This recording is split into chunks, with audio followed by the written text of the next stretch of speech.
Ama naming Yahuwah, dakila ka po at makapangyarihan sa lahat. Ama, maraming salamat po sa lahat ng iyong kabutihan sa amin. Maraming salamat hindi mo kami pinababayaan sa araw-araw ng aming buhay. Katunayan po nito, Ama, hanggang ngayon buhay kami at malakas. Higit sa lahat, taglay pa namin ang aming dakilang karapatan, ang tumawag at magpuri sa iyong napakadakilang pangalan. Amang banal, patawarin mo po kami sa aming mga pagkukulang. Patawad po sa lahat ng aming mga kasalanan. Pakilinisin na ganap ang aming mga puso't kaisipan upang maging karapat-dapat po kami sa iyong banal na harapan. Amang banal, muli po kami mag-aaral ng iyong mga katotohanan. Maaari po ba isangkap sa amin ang mga katangiang aming kailangan upang nang sa ganon buong linaw naming maunawaan ng mga aral na aming tatanggapin sa mas lalo pa pong ikatataas ng uri ng aming mga paglilingkod sa iyo. Pakibasbasan mo po ang aming kapatid na mangunguna sa aming pagsamba. Ipagkaloob sa kanila ang karunungan, katalinuhang nagmumula sa iyo. Upang nang sa ganon, lahat po kami, Ama, makinabang, maging kalugod-lugod kami sa aming mga pagsamba sa iyo. Narito rin po ang mga handog na aming isinimpan. Pakibasbasan nawa ang aming mga handog. Magamit po sa lahat ng kanyang kaukulan. Higit sa lahat-lahat, patuloy kaming maging kalugod-lugod sa iyong napakadakilang pangalan. Amang banal, pakibasbasan mo rin po ang aming mga ikinabubuhay. Pakibasbasan mo po ang aming mga kamay sa aming mga paggawa upang nang sa ganon, hindi lamang may pangtustos kami sa aming mga pangangailangan, lalo tigit sa lahat sa ganito po naming mga paghahandog sa iyo. Amang banal, buong buo ang aming paniniwala na dinirinig mo po ang aming panalangin. Nagpatawad ka rin po sa aming mga pagkukulang at pagkakasala.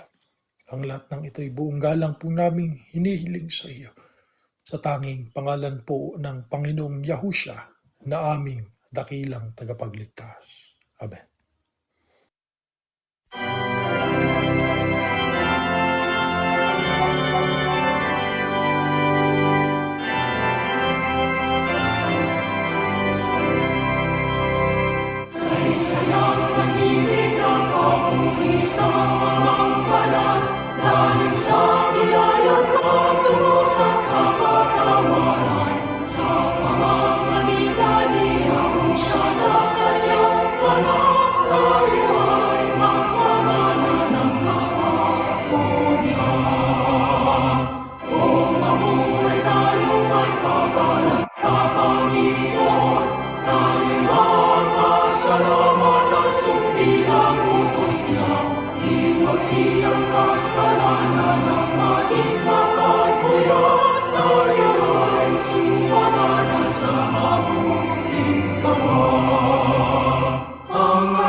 Ang ating pong paksa, mga kapatid, ay pagharap sa bullying.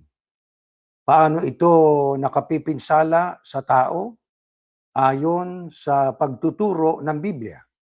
Una, ating pong alamin ang salitang bullying. Sa Tagalog ay pwede nating sabihin na ito ay pang-aabuso at pagmamaltrato ng isang taong ang turing niya sa sarili niya, malakas siya, marunong siya, nakahihigit siya sa kapwa niya. Binubuli niya yung mga taong ang turing niya ay mahina, walang impluwensya. Mga taong mangmang, mga taong madaling pasunurin, binubuli niya. At itong pambubuling ito ay hindi lamang nagaganap sa eskwelahan. Maging sa trabaho natin, nangyayari din po ang yung bullying na yan na hindi natin namamalayan. Maging sa mga magkakaibigan, maging sa mga magkakapatid, sa pamilya, nangyayari din po ang tinatawag nating bullying.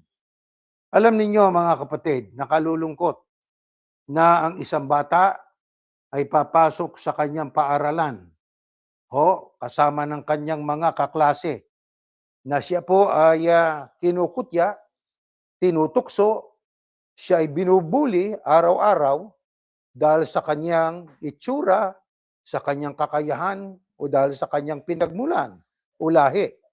Sa halip na masaya po at puno ng pag-asa yung bata sa pagpasok sa eskwelahan para tumuklas at matuto ng kaalaman, mayroon siyang takot.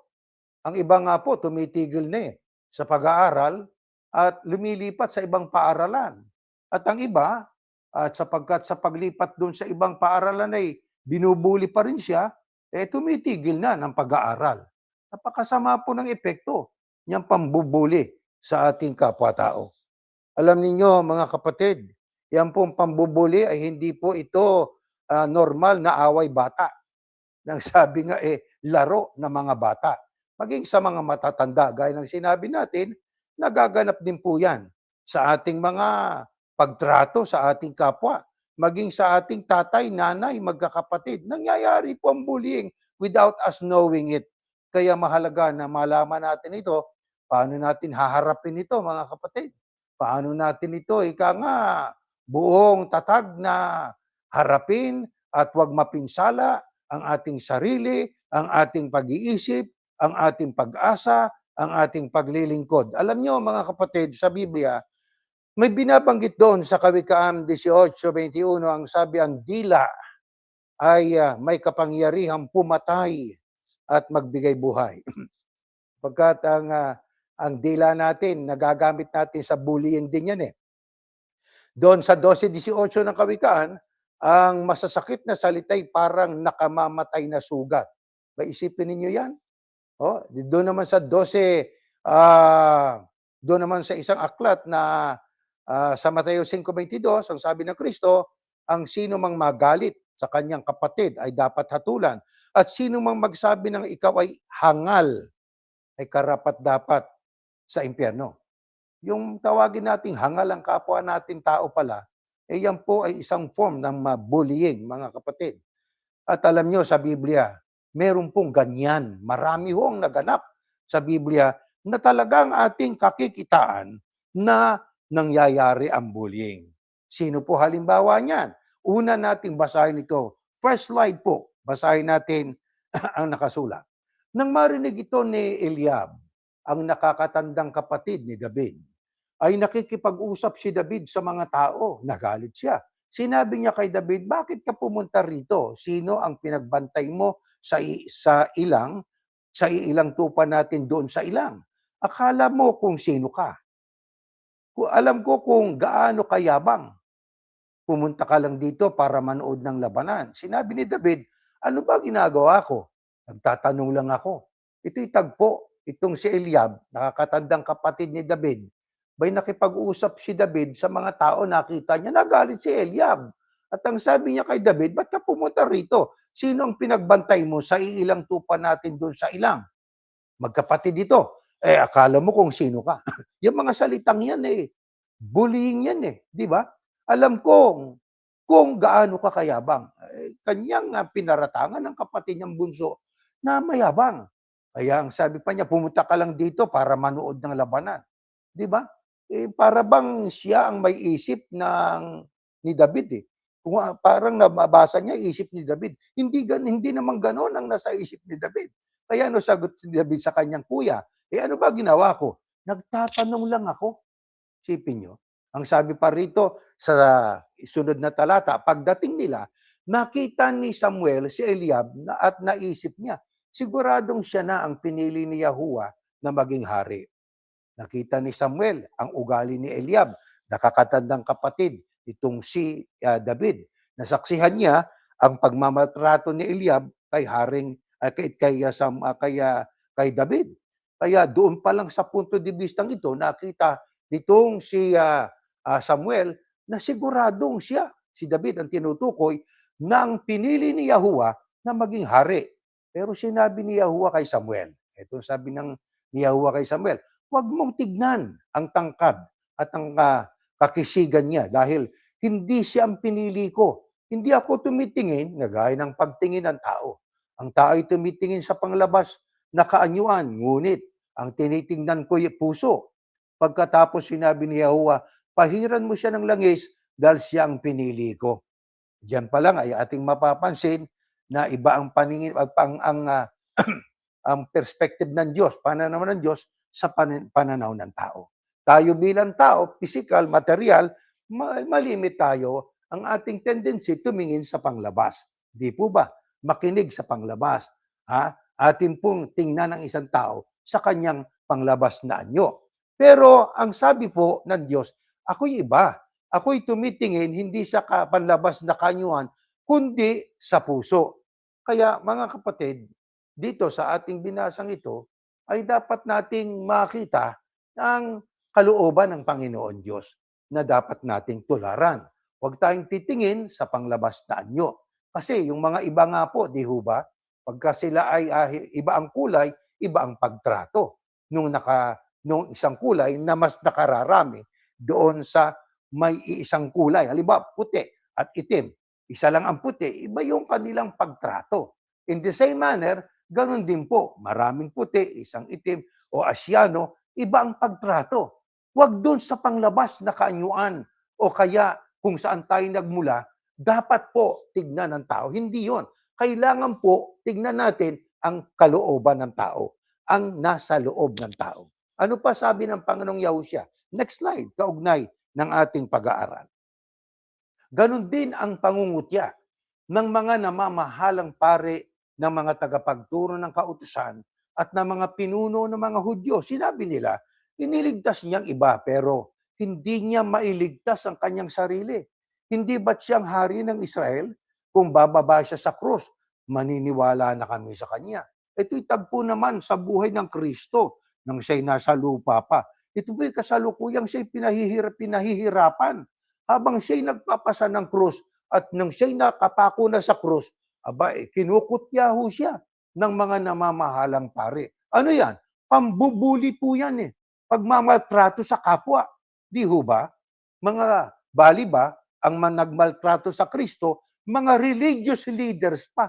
Kung tawagin ay mga tagapagturo ng kautusan at mga pinuno ng mga Hudyo, imbis na magbigay ng mabuting halimbawa, hindi. Sila pa ang nanguna at namuno para tuyain at imaltrato ang ating Panginoong Yahushua. Paano nila ipinahayag o inihayag ang kanilang pagmamaltrato sa Panginoong Yahushua? Ang sabi, iniligtas niya yung iba pero hindi niya mailigtas ang kanyang sarili. Hindi ba siyang hari ng Israel? Pangungutya po yun eh. Pagmamaltrato yun. Anong sabi pa nila? Kahayagan ng pambubuli sa Kristo. Kung bababa siya sa krus, maniniwala kami sa Kanya. Yan ay mga pambubuli. Kaya diyan pa lang po, sa ating mga binasang mga talatang yan ay nagpapahayag na ang pambubuli po ay nangyari na noong pangunang panahon. Isa na nga po itong magkapatid na anak ni Adan at Eva, si Cain at Abel fratricide ang ginawa niya, pagpatay sa sibling, no? Pero alam nyo, mayroon siyang motibo kasi. Nainggit po siya nung ang tinanggap ng Diyos na handog ay yung handog ni Abel. Kaya nagkaroon siya ng plano. Premeditated murder yun Di ba? Kanyang inakit yung kapatid niya, halika, pumunta tayo doon sa bundok. Ano yun? Yun ay pagmamaltrato sa layuning pinsalain, ihaharm ang kanyang kapatid. Katunayan, pinatay nga niya Di ho ba, mga kapatid? Sa makatwid, yun ay matinding pambubuli sapagkat humantong sa pagpatay sa kanyang mismong kapatid. Ayaw ng Diyos po ng ganyan. Ang Diyos ay ayaw na ang tao ay mambuli sa kanyang kapwa-tao. Dahil diyan, ano ang hinulaan ni Propeta Isaias? Na siyang kahayagan ng kalooban ni Yahuwah na ayaw niya ng mga nambubuli at para saklolohan yung mga biktima ng pambubuli. Basahin natin ang nakasulat po sa susunod na talata. Next slide. Ganito po ang ating mababasa. Sinabi ni Yahuwah, narito, ang lingkod ko na aking pinalalakas ang loob. Pinili ko siya at nagagalak ako sa kanya. Sumasa kanyang aking espiritu at papairalin niya ang katarungan sa mga bansa. Sa buong bansa, ang daming nambubuli. Di ba? Kaya pambuong mundo itong hinulaan ito na siya nga, sabi nga, palalakasin ng Diyos ang kanyang loob at ibibigay ng Diyos sa kanya ang espiritu ng Diyos. Di ba? Hindi siya sisigaw o magsasalita ng malakas sa mga langsangan. Aba, ito pong hinulaan ay hindi sisigaw ng malakas ng tinig sa lansangan. Kumbaga sa nagtiteksto, hindi yung sigaw ka ng sigaw na halos maputol na rin yung litid mo. Itong hinulaan ito, hindi sisigaw ito. O magsasalita ng malakas sa mga lansangan. Hindi niya pababayaan ang mahihina ang pananampalataya at hindi niya tatalikuran ang mga nawala ng pag-asa. Di ba ang totoo kapag ikay binubuli, nawawalan ka ng pag-asa. Ang iba po ay talagang nanghihina ang pananampalataya. Kahit lingkod pa siya ng Diyos, di ba? Matapat niyang papairalin ang katarungan. Hindi siya manghihina o mawawala ng pag-asa hanggat hanggat hindi niya lubos ang napapairal ang katarungan sa buong mundo. Pati ang mga tao sa malalayong lugar ay maghihintay sa kanyang mga turo. Sinabi niya sa kanyang lingkod, ako si Yahuwah na tumawag sa iyo para ipakita na ako'y matuwid. Tutulungan at iingatan kita at sa pamamagitan mo, gagawa ako ng kasunduan sa mga itao. Gagawin kitang ilaw na magbibigay liwanag sa mga bansa. Dahil sa ayaw ng Diyos na mga nambubuli, gawain ng taong masama po yun At ibig niyang saklolohan yung biktima ng mga pambubuli o ginagawa ng maltrato na gawain. Minamaltrato, di ho ba, ginagawa ng masama. Aba, ito'y may hula Hula ito Na itong hinuhulaan ay walang iba kundi ay tumutuko yan sa ating Panginoong Yahushua. Ating isa-isahin po ang layunin ng ng hula at ng hinuhulaan na ito ang tatrabahuhin niya. Una ang sabi, ang lingkod ko na aking pinalalakas ang loob, sabi ng Diyos. Kaya kung ang Kristo man, nung dumating na siya, ay malakas ang loob, dahil sa Diyos. Ang sabi niya, pinili ko siya at nagagalak ako sa Kanya. Yun ang gusto ng Diyos Ano ang ating magagawa? Di po ba? At ano ang sabi? Sumasa Kanyang aking espiritu at papairalin niyang katarungan sa mga bansa. Gaya ng ating na-explica na kanina, talagang paiiralin niya ang katarungan sa mga bansa. Sapagkat sa mga bansa ngayon, sa buong mundo, umiiral ang kawalan ng katarungan di ba? Alam naman ninyo yon. At ang sabi nga, hindi siya sisigaw o magsasalita ng malakas sa mga lansangan. Hindi niya kailangan gawin yon. Hindi niya pababayaan ang mahihinang pananampalataya at hindi niya tatalikuran ang mga nawawalan ng pag-asa. Matapat niyang papairalin ng katarungan. Yan ang gagawin ng Kristo na hinuhulaan. Talagang hindi niya tatalikuran ang nawawala ng pag-asa. Kasi alam niyo, bunga ng pambubuli, yung iba nagre-resign sa trabaho Kawawa ang pamilya, di ba? Bunga ng pambubuli, yung isang bata. Ito, may mga na-interview tayong napapanood na anak pa ng mga celebrity. Aba, isipin ninyo, anak nila binubuli, kinausap yung mga magulang nang nambubuli. Aba, siya pang nagalit at binabaliktad. Ang nambubuli daw, yung anak niya, gayong hindi naman, yung anak niya daw ang binubuli, gayong yung anak naman niyang nambubuli. Kaya walang katarungan sa mundo Maging sa relihiyon, makikita natin ang ginawa sa Kristo, isang religious bullying. Kaya sa ating panahon, lalo sa pinanggalingan nating iglesia, usong-uso yung pambubuli. Tatakutin ka, papagsasalaysay ka, hindi ka makakatupad, etc., etc. Pag hindi ka nagbunga, may paglalagyan ka, i-demote ka, puro pananakot, maltrato. Ano yan? Pambubuli. O di ba? Ano pa sabi? Hindi siya manghihina o mawawala ng pag-asa hanggat hindi niya lubusang napapairal ang katarungan sa buong mundo. Pati ang mga tao sa malalayong lugar ay maghihintay sa kanyang mga turo. Sinabi niya sa kanyang lingkod, ako si Yahuwah na tumawag sa iyo para ipakita na ako'y matuwid. Yan ang kalooban ng Diyos na mahahayag sa kanyang isusugo na walang iba kundi ang Kristo. Anong kalooban ng Ama? Ako'y matuwid. Kung matuwid, ayaw ng Diyos na may inaapi. Ayaw ng Diyos na may mga nang-aapi. Ayaw ng Diyos na may binubuli. Ayaw ng Diyos na mga nambubuli. Yung mga katotohanan yan ay hayagang ipinakikita diyan na ang Diyos ay matuwid. Hindi man natin nakikita ang Diyos sa kanyang kasangaan sapagkat siya espiritu, pero ang kanyang damdamin ay tutol siya sa mga tao na mga nambubuli. Tutol siya sa mga tao na nang-aapi at nang mamaltrato sa kanyang kapwa-tao. Ngayon, mga kapatid, ayon po sa ating pag-aaral, paano nagagawa ang pambubuli? Isa-isahin natin, no? Una, pananakot, pambubuli yan. Pang-aapi, sinasadya at paulit-ulit na pananakit ng damdamin at pisikal na pananakit. Yung pagmamaliit sa kapwa, yung pagbantaan ng isang tao o ng isang grupo na may kapangyarihan, ang isang tao o grupong mahihina. Ano ang mga uri ng pambubuli? Pisikal.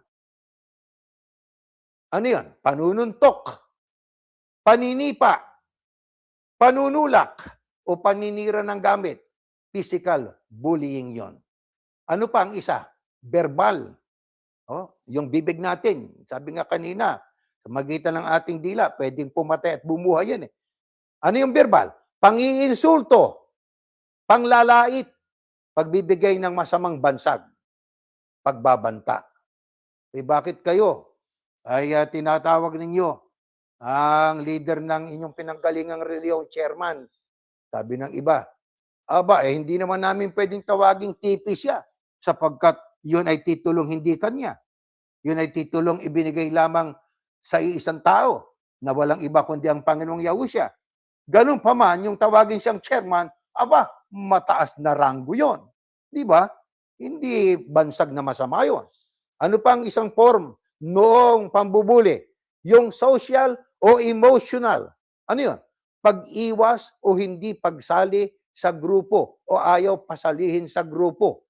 O ano pa? Yung pagpapakalat ng chismis o paninira ng reputasyon. Namatay daw ang kanyang ina pero nakabalik sa talaan, nagbalik loob. Ano yun? Chismis, marites. Yan palang marites, ay may pangalan pero yan ay mayroong quote and quote na ibinigay silang kahulugan sa modernong panahon. Yan ay isang paninira. Di ho ba? Meron pang tinatawag na cyberbullying. Ano yan? Pananakot, pang-aalipusta, pagpapahiya gamit ang internet o kaya'y social media, maging ang cellphone. Alam nyo mga kapatid, sa Pilipinas, alam kong alam ninyo yan, ang pang-aapi sa mga paaralan ay sakop ng Republic Act number 10627 o mas kilala bilang Anti-Bullying Act of 2013. Lalo sa Amerika. Sa 50 estado sa Amerika, meron din pong ganyan na bawal ang mambubuli sa paaralan. Kaya mga kapatid, sa harap ng katotohanan ito, ang bullying, mabuti o masama? Masama po yan. Ano-ano batas ng Diyos ang nalalabag ng bullying? Next slide. Ganito nakasulat. Kaya, nilikha ng Diyos ang tao, lalaki at babae, ayon sa wangis niya. Una, ano ang nalalabag kapag ang tao ay nambubuli ng kanyang kapwa? Para mong dinudungisan ang layon at ang ginawa ng Diyos sa tao. Alam niyo, tao sa lahat ng nilikha ng Diyos, ang tao lang ang nilikha niya, lalaki, babae, ayon sa wangis niya. Kaya ang tao ay refleksyon ng ating Panginoon Diyos.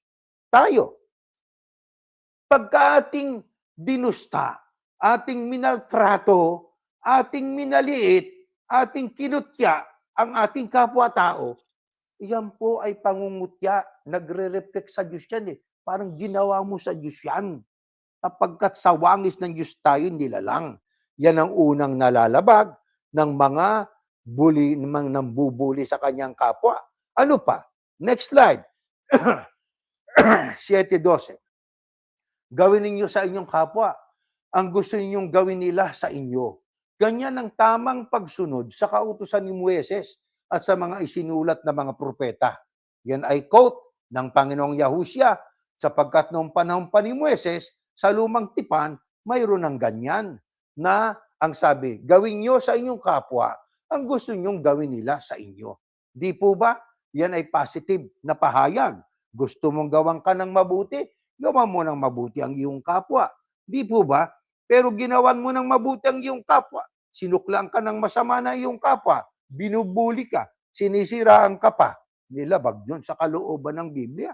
Di po ba? Kaya kung noon panahon ni Moises, doon sa Tanak o sa lumang tipan ay iniutos na, gawin natin ang sa ating kapwa-tao ang mabuti para gawin nila ang mabuti din sa atin.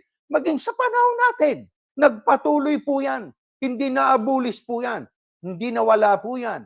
Ang nawala, yung kapistahan. Ang nawala, yung pong sabap. Bakit? Dumating ng hinuhulaan eh. Sapagkat ang kapistahan na sabat na yan, kapahingahan, yan ay foreshadowing the Messiah, the coming of Yahushua, the Messiah. Dumating na ang Messiah. Obsolete na yon ang ating gagawin. Susundin na ang messianic law ng ating Panginoong Yahushua. Balik tayo sa tanong, ano pa nalalabag ng bullying? Yan, ang ating gawin nyo sa inyong kapwa, ang gusto nyong gawin sa inyong sarili. Ano pa? Next slide. Ganito nakasulat. Pasensya na kayo ha. Huwag kayong gumanti ng masama o magtatanim ng galit sa inyong kapwa, kundi mahalin ninyo siya gaya ng inyong sarili. Ako si Yahuwah. O, ano sabi? Yan naman ay sa panig ng mga binubuli. Noong pang panahon ng lumang tipan, huwag kayong gaganti ng masama o magtanim ng galit sa inyong kapwa, kundi mahalin siya gaya ng inyong sarili. O, isipin ninyo yan. Kaya doon sa nambubuli, kung yan ay nabasa ninyo, tigilan na yung pambubuli. Doon naman sa mga binubuli, wag naman tayong gumanti ng masama sa mga nambubuli. Teka muna, mukha yatang aping-api na tayo dyan. Sabihin ng mga nang binubuli. Paano gagawin natin? Alam nyo kasi, pag ginantihan natin ng masama, ang gumawa ng masama, lalong lalaki, lalala ang problema, lalala ang awayan. Diyan naman sa bagong tipan, ang sabi sa Marcos, at ang pangalawa ito, mahalin mo ang iyong kapwa tulad ng pagmamahal mo sa iyong sarili. Wala nang ibang utos na higit pang mahalaga kaysa sa dalawang ito. Kasi yung dalawa, may una kasi. Ang una, mahalin ang Diyos sa ibabaw ng lahat. Buong isip, lakas at kaluluwa. Yung pangalawang utos na ito'y nalalabag ng bullying, pagmamahal sa sarili at pagmamahal sa ating kapwa. Ang pagmamahal sa kapwa, katulad ng pagmamahal sa sarili. Binubuli mo yung kapwa mo, nilalabag mo ito. Wala namang nagsasabing, hoy, unggoy ka, mahal kita. Ha? Hindi naman mukhang unggoy yung tao. Tao yun eh. Kahit na maaring may mga tao nang sabi ng iba, kasi mukha siyang unggoy eh. Hoy, nilalang din galit. Siya'y nilalang din sa wangis ng Diyos. Di ho ba? Kaya huwag kang titingin sa panglabas na anyo. Tignan mo ang nilalaman ng puso. Maaring magandang panglabas na anyo, pero ang puso'y masama. Doon na lang ako sa maaring hindi kagwapuhan o kagandahan ng mukha. Maganda naman ang puso. Di po ba? Kaya dapat ay matawagan tayo ng pansin sa mga talatang binabasa natin ito. Ito pa ang nalalabag ng bullying. Next slide. 5:22. Ngunit, sinasabi ko sa inyo, na ang may galit sa kanyang kapatid, parurusahan din. At ang humahamak sa kanyang kapatid at magsabi sa kanya, wala kang silbi, ay dadalhin sa mataas na hukuman. At ang sino mang magsabi, nang ulol ka sa kanyang kapatid ay mapupunta sa apoy ng impyerno. Mga kapatid, maliwanag po yung mga sinabi ng ating Panginoong Yahusya. Ang sabi ho niya ay, sinasabi ko sa inyo na ang may galit sa kanyang kapatid, parurusahan din. Alam niyo, sa ibang talata, puot yan puot. Pagka nag-harbor na tayo ng ill feeling sa kapatid. Ang galit, normal yun Di ba? Pati aso, hayop, pagka pinikon mo, kakagating ka kahit alaga mo at ikaw ang nagpapakain dun Di ba? Pero ang sabi ba rito, at ang humahamak sa kanyang kapatid, magsasabing, wala kang silbi, dadalhin sa mataas na hukuman. Kaya wag tayong manghamak. Kasi yung panghahamak ganito yun. Wala yan, mas magaling ako dyan. Ako, hindi lang ako ganito, pero hindi ako bilib dyan. Paniniwala niya kasi mataas siya. Sabi ng Biblia, sabi sa Bagong Tipan, isipin nyo na mas nakahigit ang iba kaysa inyo. Pagka iniisip nating nakahigit yung iba kaysa atin, kahit na ikay matalino, kahit na ikaw ay may pera, hindi ka magpapakita na ikay matalino. Hindi ka magyayabang, di ba? Kasi turing mo sa iba, mas mataas sa'yo. Magpapakumbaba ka, di ba? Hindi mo pwedeng sabihin, walang silbi yan, walang talino yan. Bobo yan yun pala. Alam niyo tayo, pati sa atin, nakikita din yan. Kaya dito, habang tayo nag-aaral, tinitinan ko din ang sarili ko. O bakit? Baka ako'y nambuli. Nambuli din ako. Kaya dito, sama-sama tayong matututo Di ba mga kapatid? Kaya dito, pinag-aaralan natin ito, wala tayong kamalay-malay, nasa atin din pala yung pambubuli. Di ba? Wala kang silbi. Nasasabi natin minsan yan. Pero iwasan na natin yon. Ayan, tinuro na kasi sa atin. Ito pa masakit. Ang sino mang magsabi ng ulol ka sa kapatid ay mapupunta sa impyerno, ganun pala kagrabe yun. Kaya itigil na natin mga kapatid. Sira ulo mo. Hindi naman sira pala ang ulo. Di ba? Yung pala ay pambubuli. Kaya tayo nangingiti sapagkat ang sabi nga, habang nagtuturo ka, tumingin ka sa salamin sapagkat yung itinuturo mo nakikita din sa iyo. Totoo po yun. Hindi tayo pwedeng magmalinis. Kaya ano ibig sabihin? Sama-sama tayo magsisi. Sabihin natin sa Panginoon Diyos, Ama, patawad po sa aming mga nagawang pambubuli. Hindi namin namamalayan. Salamat sa leksyong ito na iyong iniudyok na ating mahanay sa tulong ng Espiritu Santo. Di po ba, mga kapatid? Ano pa? Ang nalalabag ng pangbubuli. Ito, next slide. Ito nakasulat. Ayan. May mga bagay na kinamumuhian kay Yahuwah. Ang pagmamataas, ang pagsisinungaling, ang pagpatay ng tao, ang pagplano ng masama, ang pagmamadaling gumawa ng masama, ang nagpapatotoo sa kasinungalingan, at pinag-aaway ang kanyang kapwa. Nako, yan pala'y pambubuli, yung pag-aaway mo yung kapwa mo. Yung ikay magmataas, magsinungaling, magpatay ng tao, magplano ng masama, nagpagmamadaling gumawa ng masama, magpapatotoo ka ng kasinungalingan, lahat ay pambubuli po yan. Ayaw ng Diyos niyan. Di ho ba? Sapagkat yan ay kahayagan na ang Espiritu ng Diyos wala sa atin. Kaya maaring you look like you are religious, maaring tayo parang religyoso. Pero kung ang ating mga nabasang mga talatang ito ay nakita sa atin, mapagmataas, tayo ay ang taas ng sarili natin sa tingin natin sa sarili natin. Ang tililiit naman ng mga pagtingin natin sa ating kapwa, nambubuli tayo. Alisin na po natin yon, di ho ba? Nakabili ng magandang sasakyan yung isang kaibigan natin. Nangutang ka para mambili din ng sasakyan. Inggit. Ay, ano yung inggit na yon? Mabuti ba yon? Aba, hindi. Ayun, dahilan yon para ikaw ay mag-isip ng masama. At ay magkaroon ka ng mga bagay na hindi mo naman kayang dahil sa pagkainggit. Yun ang nangyari dito kay Cain Nainggit doon sa kapatid niya. Nagplano. Premeditated murder. Ang daming karakter sa Biblia. Ang mga biktima po ng kung tawagin natin ay pambubuli. Di ba mga kapatid? Madami. Ngayon, bakit ang bullying ay masamang gawain sa harap ng Diyos yan? Next slide. Ito nakasulat. Sa Salmo Next slide po. Ito pa, basahin natin ito. Ang sino mang napupuot sa kanyang kapatid ay isang mamamatay tao. Paano hindi mo masasabing masama sa harap ng Diyos yan? Yung mapuot ka lang sa kapatid, di ba? Yun ang nasabi natin kanina. Ang magalit, hindi masama. Normal. Abnormal ang taong hindi nagagalit. Pero ang mapuot, magtanim ng puot, mamamatay tao. Ang sabi ng Biblia, alam ninyo na walang mamamatay tao ang may buhay na walang hanggan.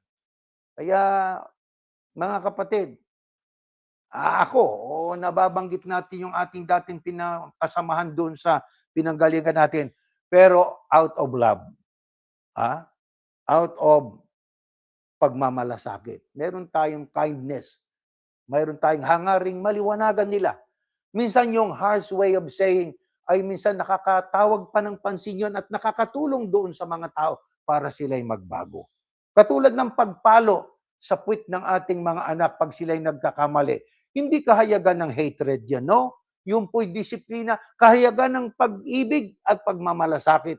Sapagkat may ginawang hindi mabuti, ayaw nating kalakhan nila ang gawaing masama. Di po ba, mga kapatid? Kaya ang pagmamahal, ang unang nalalabag ng bullying. At dagdag pa, ayon kay Haring David, bakit sa harap ng Diyos, napakasama ng bullying? Next slide, ito nakasulat sa aklat ng Salmo. Bigyan ninyo ng katarungan ang mga dukhat ulila. Ipagtanggol ninyong karapatan ng mga nangangailangan at inaapi. Iligtas nyo ang mahihina at ang mga nangangailangan mula sa kamay ng masasamang tao. Ipagtanggol mo ang karapatan ng mga taong kahabag-habag na hindi maipagtanggol ang kanilang mga sarili. Pumatol ka ng walang tinikilingan at ipagtanggol ang karapatan ng mga mahihirap at nangangailangan. Ano yan? Mga salita ng Diyos na kanyang ipinahintulot na mapasulat sa Biblia. Ito ay may malaking kaalaman na dapat nating matutunan. Ano sabi ng Biblia? Bigyan nyo ng katarungan ang mga dukhat ulila. Bakit? Ang mga dukhat ulila ang malimit na biktima ng opresyon, ng pang-aapi, na sila po ay minamaliit at nilalait. Kaya ang sabi ng Biblia, sa magitan ng sulat itong si Haring David, bigyan ng katarungan o hustisya ang mga dukhat ulila. Ipagtanggol ninyong karapatan ng mga nangangailangan at inaapi. Api na. Nangangailangan pa. Inaapi. At hindi pinapahalagan ng mga taong ang turing nila sa sarili nila ay makapangyari at maimpluwensya. Pero sa mga tao na may puso na mahabagin at may pag-ibig sa kapwa, ang utos, iligtas ang mahihina na nangangailangan mula ng tulong mula sa kamay ng masasama. Ipagtanggol ang karapatan ng taong kahabag-habag na hindi maipagtanggol ang kanilang sarili. Mga kawawa, walang pinag-aralan. Mga sa barong-barong ng di ba? Katulad po ng nangyari sa Pilipinas. At ngayon nangyayari. Pagka nakatira lang sa barong-barong at mga api at mga taong mga construction workers o ang kanilang uri ng pamumuhay ay napakababa at mahihirap. Nabalitaang ikangay gumagamit ng droga. Wala nang investigasyon, pinapatay na lang. Pero itong malalaki na mga isda na may mga katungkulang matataas sa silipunan ng gobyerno, hindi untouchable di ba? Ang iba talagang dahil sa kapangyarihan at impluwensya ay tabi-sabi pa nga patuloy na sila ay nang-aabuso Ang sabi ng Biblia, ipagtanggol mong karapatan ng mga taong kahabag-habag na hindi maipagtanggol ang sarili. Humatol ka ng walang kinikilingan.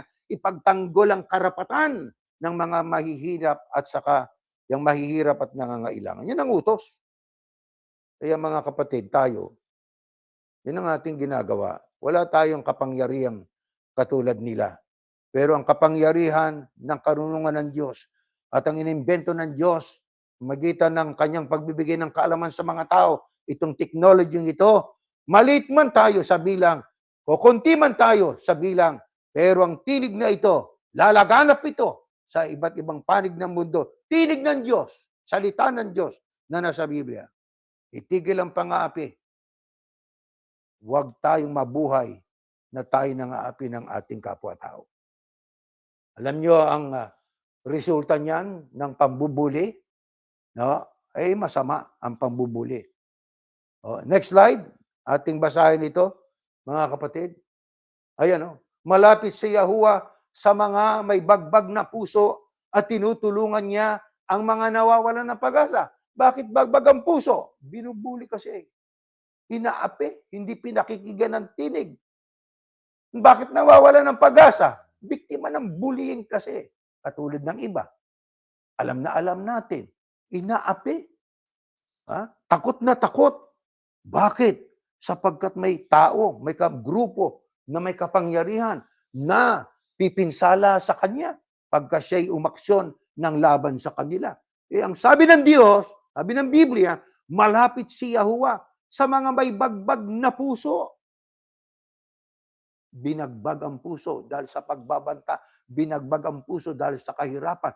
Tutulungan ng Diyos ang mga tao na nawawala ng pag-asa. Ito papangako. Ito next slide.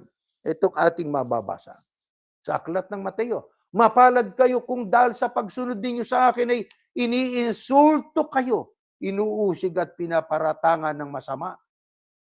O hindi ba ito ang pagsunod sa Kristo? Ay minsan ay tayo binubuli. Tayo day fallen angels. Mga nagdilim na kayo, magbalik loob kayo sa Diyos.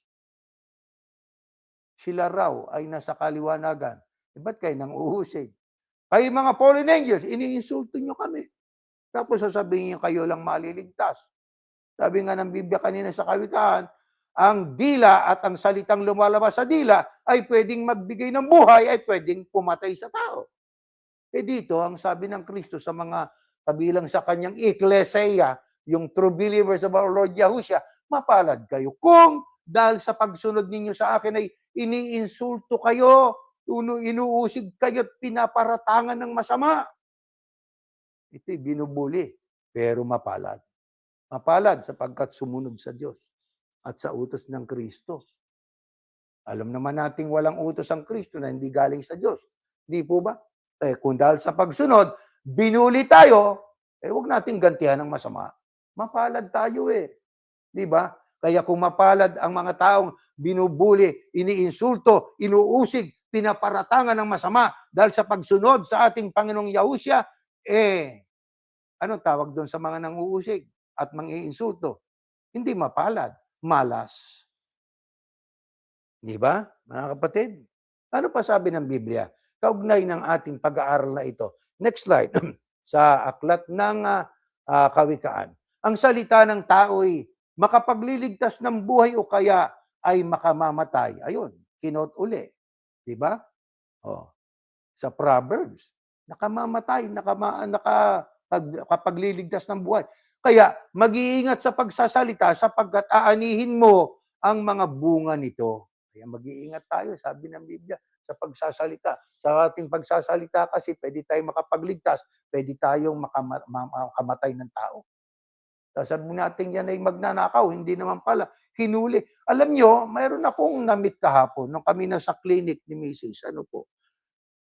Isang nurse na ang kanyang tiyuhin ay napalaya itong 2026. Di ho ba? Sapagkat siya po'y pinaratangan sa bagay na hindi niya ginawa. 34 years na nakabilanggo. Di ho ba? Kaya ang sabi niya, golden year itong 2026 para sa kanya sapagkat nung siya'y nasa loob, nagdanas siya ng hirap na siya po ay nasa isang kalagayang mahirap sa kasalanan. Hindi naman niya ginawa. Ano yun? Aba, pinahirapan mo yung tao dahil sa iyong pagpaparatang. Ito namang ating hukom. Ang hukuman naman kasi walang perpekto Walang perpektong hukuman. Walang perpektong judge dito sa lupa. Ang judge na matuwid ay ang hinulaan kanina sa mga unang talatang binasa natin maliban doon sa mga talatang tumutukoy kay David. Di ho ba? Yung paiiralin niya ang katarungan at ibibigay ko sa kanyang espiritu ko, sabi ng Diyos, walang iba kundi ang Kristo ang wagas at dalisay na magdadala sa atin ng katarungan. Dalisay ang layunin, wagas ang layunin, sapagkat ang layunin niya ay galing sa Diyos, mga kapatid. Kaya yan, mga katotohanan yan, ay mahalaga po yan sa ating pong pamumuhay. Dahil dito, ano ang nakalaan naman sa mga taong sa kabila po ng mga aral ng Diyos ay patuloy pa rin sa kanilang pambubuli. Ito, mga kapatid, next slide. Ating basahin ito. Ayan. Huwag ninyong linlangin ang inyong sarili. Ang Diyos ay hindi madadaya ni numan. Kung ano ang itinanim ng tao, yun din ang kanyang aanihin. Kung ang ninanasan ng laman ang sinusunod ng isang tao, kamatayan ang aanihin niya. Pero kung ang banal na espiritu ang sinusunod ng isang tao, matatanggap niya mula sa espiritu ang buhay na walang hanggan. Mga minamahal, huwag kayong maghihiganti, ipaubaya ninyo sa Diyos. Ipaubaya ninyo yan sa Diyos. Sapagkat sinabi ng Panginoon sa kasulatan, ako ang maghihiganti, ako ang magpaparusa. Ano ang nakalaan sa mga taong sa kabila ng katotohanan na ating nabasang ito'y patuloy pa rin sa kanilang pambubuli? Maaring grupo ng mga taong nambubuli, nakasulat yan. Kung ano yung iyong itinanim, yun din ang iyong aanihin. Hindi nyo malilinlang ang Diyos. Hindi natin madadaya. Walang lihim na hindi nakikita ng Diyos. Walang nakatago na hindi hayag sa Diyos. Lahat ng yan, kita ng Diyos yan. Ano sabi ng Biblia? Kung anong ninanasa ng laman, sinusunod ng tao yon. Ang nasa niya, ang siya'y maging sikat, sukdulang mambuli ng kapwa, mang-apak ng kapwa, baliwala sa kanya yan. Anihin mo yan. Di ba? Pero kung ang banal na espiritu ang sinusunod ng isang tao, matatanggap naman niya mula sa espiritu ang buhay na walang hanggan. Paano ho kami? Patuloy na kami binubuli. Ang sabi ng Biblia ay, mga minamahal, huwag kayong maghihiganti. Ano ibig sabihin? Hindi natin silang ibubuli. Paano ngayon yun? Palagi lang kaming binubuli. Ama, anong gagawin namin? Sabi ng Diyos, huwag kang manghihiganti. Ano sabi niya? Ipaubaya ninyo yan sa Diyos. Sabi ni Pablo, nagsasalita si Pablo dyan . Di ba? Paubaya natin sa Diyos. Ang mga apostol, ganun . Di ba? Anong sabi ng mga apostol? Susunod muna kami sa Diyos bago sa mga tao. Bakit? Sapagkat ginigupit sila. Di ba? Huwag na kayo mangaral. Ano yun? Pambubuli. Religious bullying yon. Pero sabi ni Pedro at ng mga apostol, susunod muna kami sa Diyos bago sa tao. Yan din ang tinig na dapat nating maging paninindigan.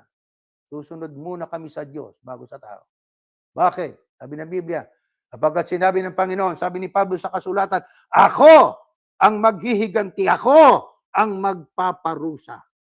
Kaya, sundin natin yan. Ayan ang ating ginagawa. Sa ating mga panalangin, isinasama natin ang mga lider ng mga bansa, mga lider ng relihiyon, ang mga taong nangaapi sa atin, ang mga taong ang tumatawag sa atin ng fallen angels. Mga nasa kadiliman kayo. Masakit pakinggan, pero sabi nga, ipaubaya natin sila sa Diyos. Hindi natin papel na tayo makialam diyan. Ipaubaya natin sa Diyos. All the more na lalo tayong lalapit sa Ama at ipanalangin natin sila. Di ba? Anong pagtuturo ng Biblia? Para gabayan at aliwin ang mga biktima ng pambubuli. Next slide. Ito nakasulat po, mga kapatid. Deuteronomio. Magpakatatag kayo. Magpakatapang. Huwag kayong matatakot sa kanila dahil si Yahuwah na inyong Diyos ay kasama ninyo. Hindi niya kayo iiwan o pababayaan man. Huwag kang mangamba dahil ako ang Diyos mo. Palalakasin kita, tutulungan, iingatan kita sa pamamagitan ng aking kapangyarihan na siya ring makapagliligtas sa iyo. Magpakatatag tayo. Paubayan natin sa Diyos. Magpakatapang tayo.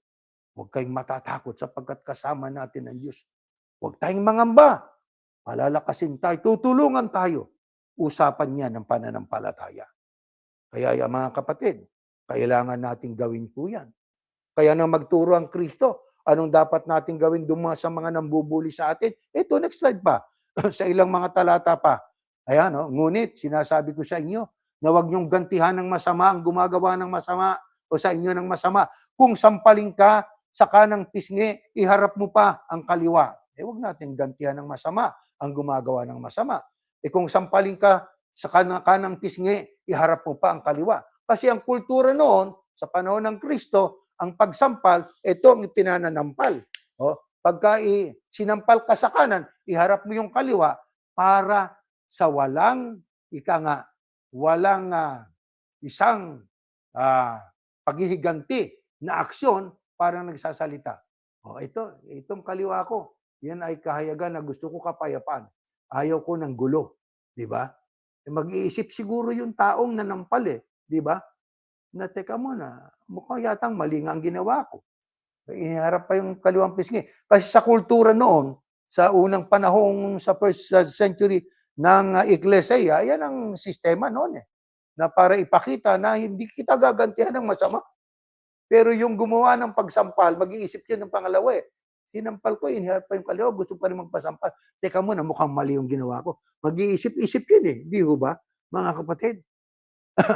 Kaya tayo, ang ating tanging magagawa, ilahad yung salita ng Diyos. Kaya sa ating pagtuturo, sa podcast, sa pagsamba, salita ng Diyos po itong ating itinuturo na tayo kasama rito sa tinuturuan, mga kapatid. O anong dapat gawin? Sa mga nambubuli, ito pa. Ito, pakinggan natin itong mga ilang talata sa ating pag-aaral. 44, next slide. Ito, ngunit sinasabi ko sa inyo na mahalin ninyo ang inyong mga kaaway at ipanalangin ninyo ang mga umuusig sa inyo. Di yan ang ating ginagawa. Di ba? Huwag nating pagsawaan yan, mga kapatid. Ang Diyos po ba ay mapagmahal? Abay, opo. Ang Diyos po ba ay mapagpahinod? Opo. Kaya dahil dito, ang hinihintay ng Diyos na dapat gawin ng mga nadaragdag sa kanyang eklesia o kabilang na sa eklesia, community of the believers of our Lord Yahushua. Next slide. Ito nakasulat, mga kapatid. Huwag kayong gumawa ng anumang bagay dahil sa makasariling hangarin o sa paghahangad na maitaas ang sarili. Sa halip, magpakumbaba kayo sa isa't isa. At ituring na mas mabuting iba kaysa inyo. Huwag lang ang sarili ninyong kapakanan ang isipin ninyo, kundi ang kapakanan din ng iba. Pag kayo ng isipan natin, walang magiging biktima ng pambubuli. Walang maaabuso. Walang mga abuso. Ituring natin, kung sabi nga sa halip, magpakumbaba kayo. Alisin yung makasariling hangarin. Huwag nating itaas ang sarili.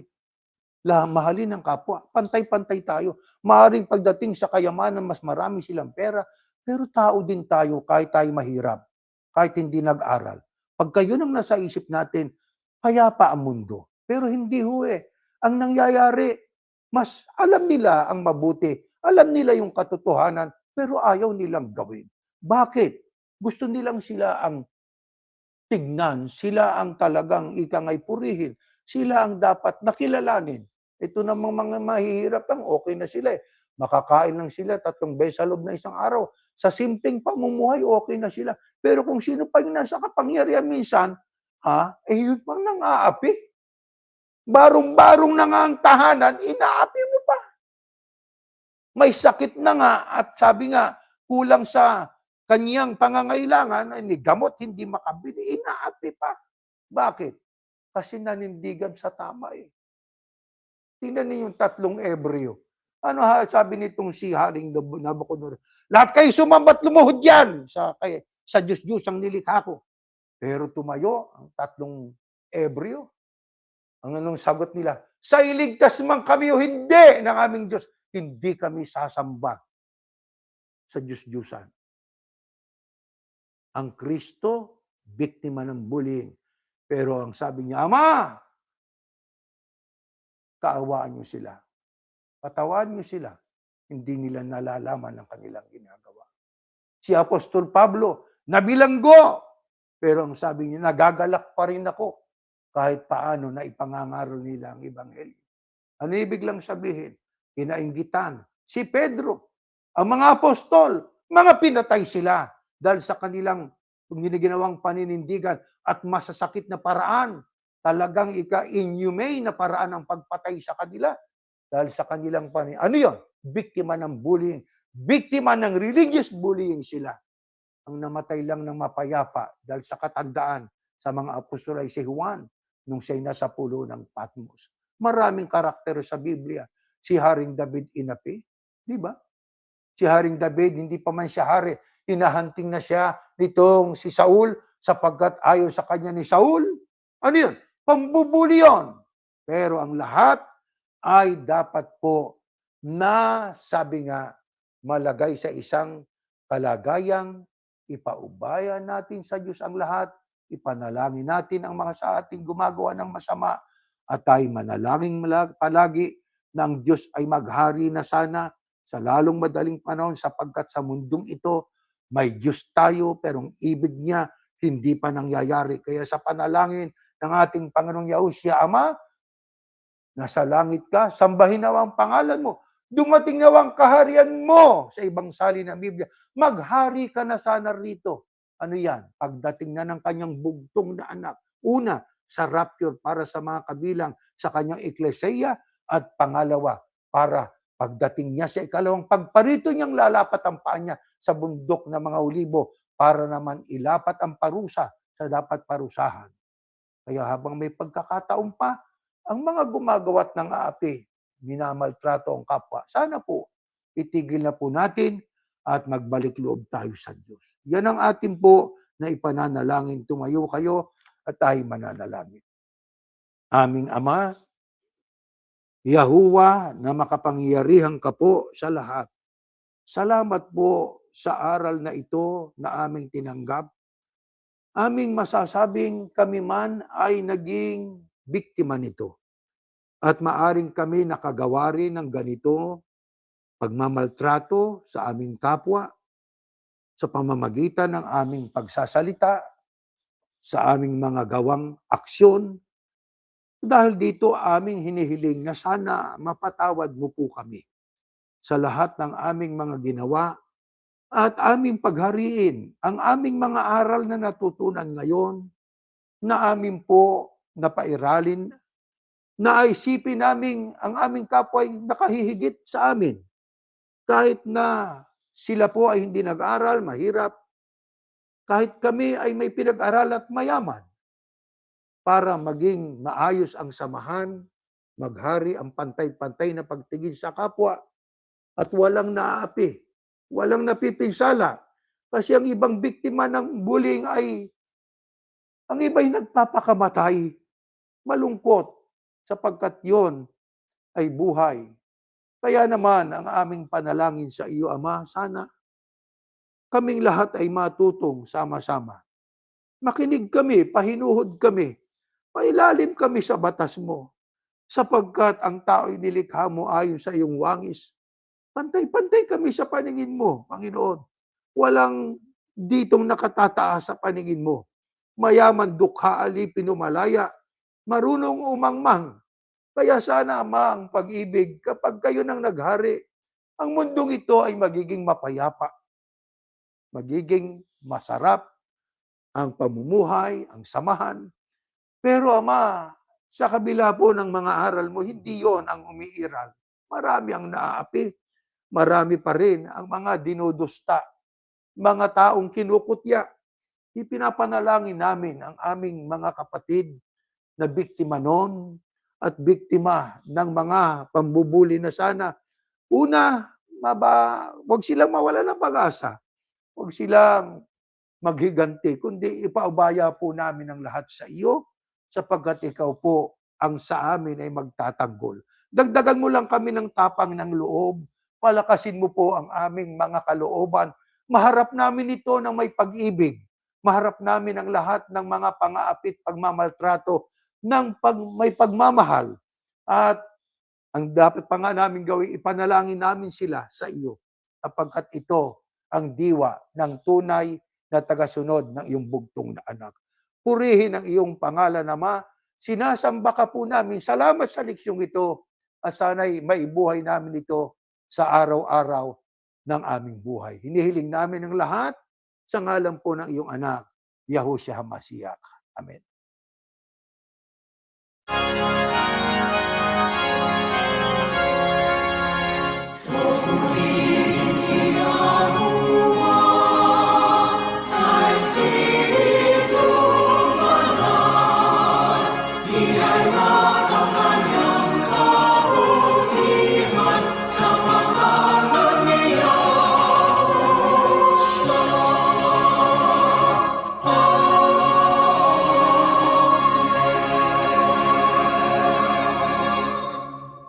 Biyayang pagliligtas ng ating Panginoong Yahushua, ang pag-ibig ng Diyos na si Yahuwah, at ang patuloy na paikilakip ng Espiritu Santo, sinuwang sumating lahat ngayon at magpakailanman. Mga kapatid, please share our content on Facebook and YouTube so more individuals will learn the name of God and His teachings. And yan po, ang unang Timoteo 2:1-2 ay patuloy nating ipanalangin ang lahat ng mga leader ng bansa, nasa kapangyarihan, mga taong may impluensya, para mabuhay pa tayo ng may kapayapaan. Yan nga, ma-stop na ang bullying, para ma-stop na ang digmaan, para tayo magkaroon pa ng kapayapaan kahit saglit bago dumating yung pinakamimiti nating kapayapaan, yung paghaharing 1,000 taon ng Panginoong Yahushua. Bagamat hindi pa perpekto ang buhay noon sa panahong yon, ang pinaka-perpekto, yung bayang banal na may dalisay na ginto. Yun ang ating pinakahangad, mga kapatid. Sana itong leksyong ito ay ating ibuhay ho, para tayo sama-sama po na mabuhay sa panig ng Panginoon Diyos. Hanggang diyan po at tayo natatapos.